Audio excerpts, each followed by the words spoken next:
You're listening to Empowered to Lead, the therapist practice. I'm Lisa Catello, therapist, business coach, and your go-to for all things leadership and sustainable practice growth. This is your space for real talk, smart strategies, and grounded support to help you lead with confidence, work with intention, and build a business that actually works for you. Let's dive in. Welcome to the podcast Empowering Therapists. I am Lisa Catello, your host, and today we are being joined by Merrisa Little, who owns OCD North in Ontario, and I always get the city wrong, so I will let you introduce yourself. And so start a little bit, tell me a little about who you are and why you became a group practice owner. And yeah, where is OCD North located? And then I have a few other questions for you. Great. Thanks for having me, Lisa. I am the founder and owner of OCD North.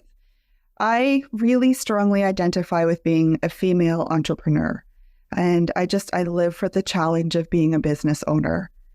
And I became a group practice owner because it was really the only option. Coming from an entrepreneurial background, both my dad and my mom started various businesses growing up. And I saw the opportunities and challenges that it afforded them. I knew I needed to do something with my career that I was passionate about, and I just wasn't going to find that in the public sector. I had to create what I was passionate about.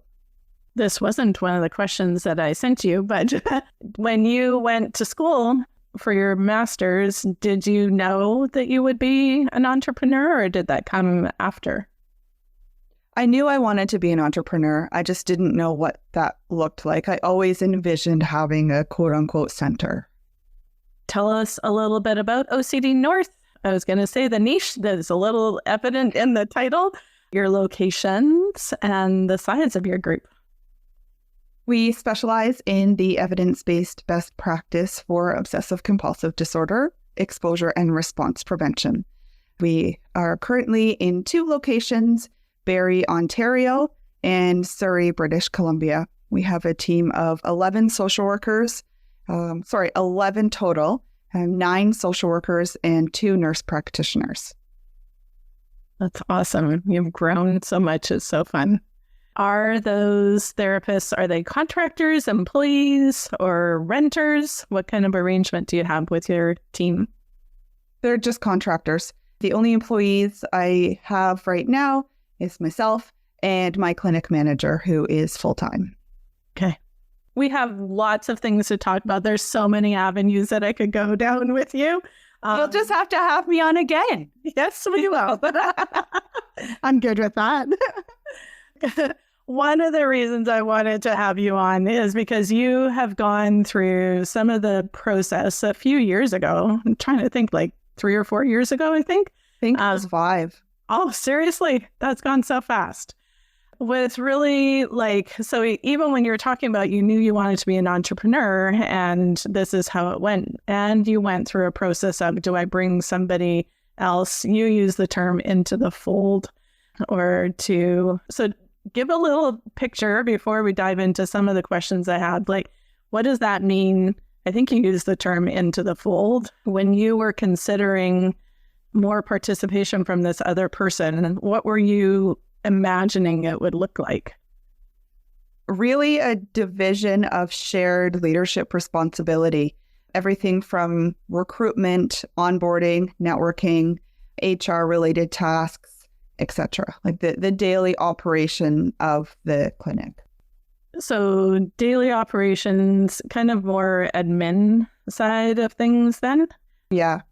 What had made you feel like that would be a good idea? What made you want somebody in that role? I thought that having somebody who had complementary talents and skills would be an asset. And at the time, I thought it was important to have somebody who could bring my vision to life and believed in the vision. And at the time, I didn't have the confidence to think that I could do it myself. Okay. What were the steps that you took to decide if this was actually your next move with OCD North? How did you work through making that decision? It started with a conversation first. I brought that individual into the clinic with the understanding that partnership would be explored at a later date. I think for context, it's important to note that this individual was also my first contractor, and my practice was in the really early stages. OCD North was really in its infancy, and so was I in terms of business ownership. Yeah, take a little sidetrack there too. I think one of the things I had 2 attempts at having a clinical director on our team, and for various reasons that those roles didn't last very long. I don't know if I really knew what I wanted. And like, even when you're saying your business was in infancy, you're in infancy as a group practice owner. If you could go back then and give her that younger self, that more infant group practice owner, any advice, even just in envisioning, like on that part of what this role could be, did she have a good vision? Was that, or like, now that you're an older group practice owner, would you have any advice for her? Yeah, I think my advice to my younger self would be to practice patience and really let the job or the next move percolate before I say anything to anybody, really, because I think that's where I get into trouble, is when I get excited about an idea and then the idea doesn't really come to fruition because it just doesn't make sense. But I think my younger self needed to know that nothing needed to happen right away. Yeah. I just came off a networking call with a few other group practice owners, and one phrase that was used was, nothing is urgent, everything can wait. And just kind of that perspective of like, yeah, it sounds great, and take some time to consider it and think it through. It can be really exciting as an entrepreneur and getting things started and like dreaming really big, which is awesome. And some of that slowing down and intentionality. Did you decide to proceed with them? No. Okay. What do you wish you had done differently in that process? I think just building on what I just mentioned, I wouldn't have opened the dialogue about partnership as early as I did. My biggest takeaway from that process was about business strategy and how to keep my ideas, my dreams, my plans really close to my chest until I have a plan in place to make these things a reality. Otherwise, you risk disappointment and unrealistic expectations. Did you have someone to talk it through? Or like, when you're saying now you've learned to hold things close, you're talking in relation to your team or who you approach? Or so that's one part of the question. And then do you have people that you do talk it through, or do you process all of that on your own first? I think both are true. I never disclose any of my ideas or visions or dreams until I can reiterate them with confidence, anticipate the questions that might be asked, answer those with confidence, and sort of stress test them against my own mind so that when those questions do come up, the answers are more well flushed out, and I come across, particularly to my team, as somebody who considers and weighs options and doesn't just make rash decisions. Do you ever still wish that you had someone in that role to help you with your group practice? My initial reaction is that I do have people to help. Okay. I just don't have a business partner. I have a wonderful team who believes in the vision and mission of the clinic. I have an amazing clinic manager. I've got family support. My husband is phenomenal. I have you. And so I do have people that I can help not just run my group practice, but help me strategize when those ideas are ready to be shared and fleshed out a little bit more. And I think that helps me build my confidence as a business leader. And I think makes the position of having a partner just redundant. Okay. So going back a little bit, when you first said, when you thought about bringing on this person, they would do like admin kind of stuff and helping with that. So now you have a clinic manager. Are they doing those things that you pictured and they're just not a partner? Or did you end up evolving that role differently than what you imagined 5 years ago? Both. I delegate what I don't want to do for the most part, even though it oftentimes takes longer than I would like. And I've got an amazing clinic manager who I can offload tasks to that supports the vision. Okay. You recently had a baby and did a maternity leave of sorts because you're an entrepreneur, so not 100% off. So what structure did you end up having in place in order to do that? So you mentioned a good clinic manager.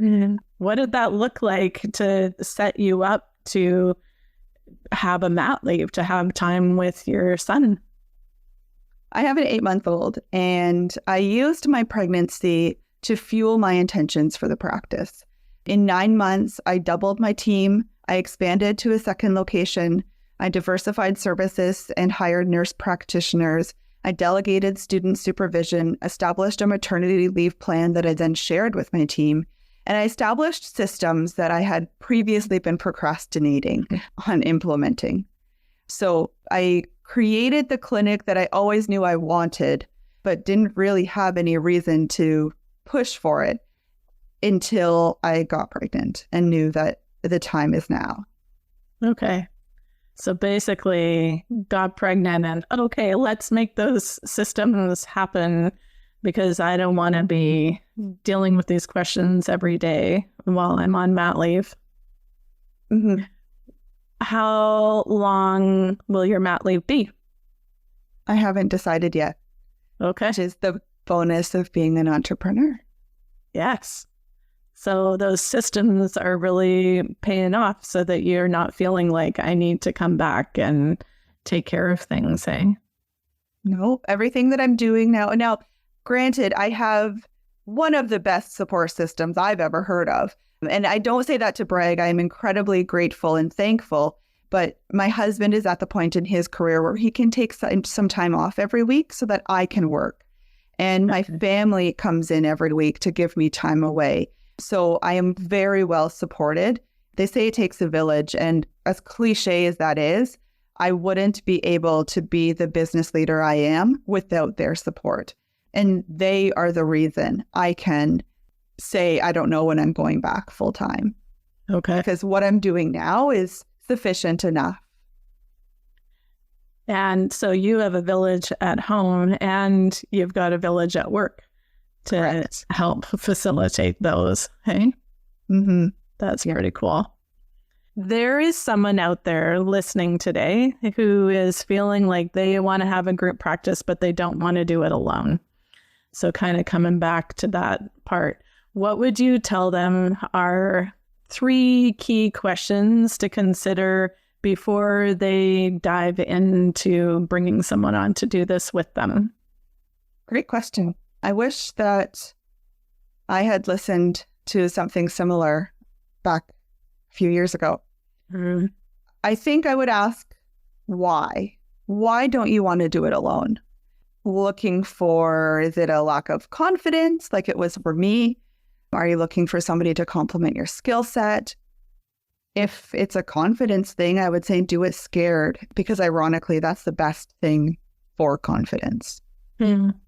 I think second is, do you have a vision for your group, or what a term I just learned, a big, hairy, audacious goal? If you don't have a vision, if you don't have this big, hairy, audacious goal, then seek clarity before bringing somebody else into your chaos, because the vision needs to align so that you're both working towards a common goal. And then piggybacking on how you always say, who is your ideal customer? I think you need to look at who is your ideal partner. Just like we do the work to see who your ideal client is, do the same work to find your ideal partner. Looking at what does this individual bring to the table that you can't? What skills do they have? How much time can they devote to the practice? And how do you pitch the vision of the practice to ensure that you continue to see the same future? Again, to make sure that the future you both envision is aligned. It's hard to do this alone, and it's hard to do it with someone. It's just hard. Yes. Choose your hard. Yeah. Yeah. Yeah. And I almost would add a fourth one just from my experience, both with working with people and going through some of that with having had a partner to start with. Like, if you're considering bringing somebody on, what is it actually that you want them to do? And can you create a village, like you were saying, to make that happen so that you don't have to try and share the direction giving, the decision making, all of those kinds of things? Are you feeling alone right now? And if you are, then who can you get in your corner to support you before you make that decision? Because it's, in a lot of ways, it's like getting married, right? Because you're sharing all of those things. And especially when you're somebody like you and knew that you wanted to have be an entrepreneur, grow something on your own, and then to have, if you jumped into something with a partner and that they want to go a little bit this way, it's hard to share that decision making process. Yeah, absolutely. Anything else that you would want to add? I don't think so. Okay. Anything else that you would like to add? Well, I was thinking as you were talking, like just the systems and stuff like that, like the longer I do this, the more I think that is huge. Getting the systems in place, getting support. And I think support looks like other professionals too, right? So a bookkeeper, a lawyer, an accountant, but also like, when is it time to bring on admin? Usually that's sooner than later.